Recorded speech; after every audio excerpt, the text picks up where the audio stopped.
Alors bonjour, je m'appelle Benjamin Fenner, je suis le directeur des musées de Sens. En fait, nous avons fermé le 31 décembre 2024 et commencé une phase de travaux à partir du 1er janvier 2025. On va tout de suite s'y mettre puisqu'on a un délai assez court, l'intérêt étant d'être fermé le moins longtemps possible. Mais en même temps, les travaux qu'on va mener nécessitent une fermeture. Alors, ce sont des travaux de plusieurs types. D'abord des travaux qui étaient déjà planifiés, d'autres qui avaient été mis en attente et des nouveaux travaux. Alors on va faire dans l'ordre, les planifiés par exemple, ça va être l'orangerie.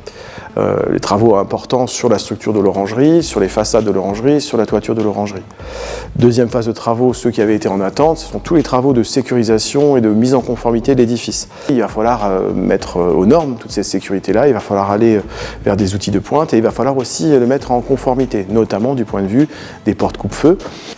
La troisième partie de travaux sont les travaux, j'allais dire, ceux qui n'avaient pas été forcément planifiés.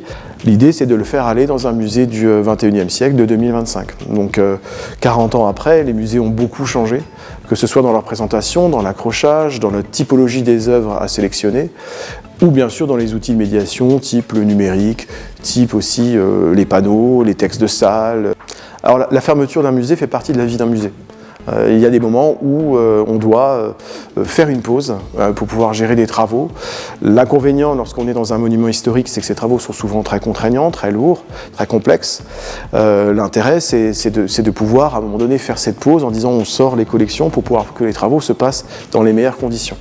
Les œuvres qui sont autour de nous ici sont des œuvres qui sont sensibles bien sûr à la lumière, à l'hygrométrie, à la température, mais aussi sensibles à des éventuels chocs, à l'empoussièrement, souvent incompatibles avec les travaux.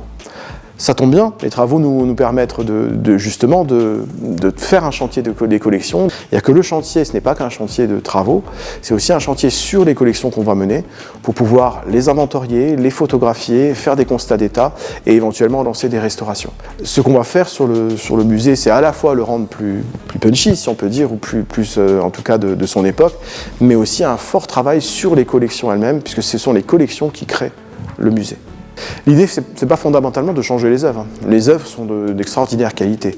Je pense notamment à la partie gallo-romaine et à une œuvre que j'ai en tête, qui est sans doute une des plus importantes du musée, qui va nécessiter une restauration pour une présentation aussi aux normes, c'est la déesse Epona. La déesse Epona va nécessiter toute une série d'interventions pour pouvoir être vue et magnifiée, ce qui concrètement actuellement n'est pas le cas. Les gens passent devant, ne la voient presque pas, alors qu'on a là un chef-d'œuvre.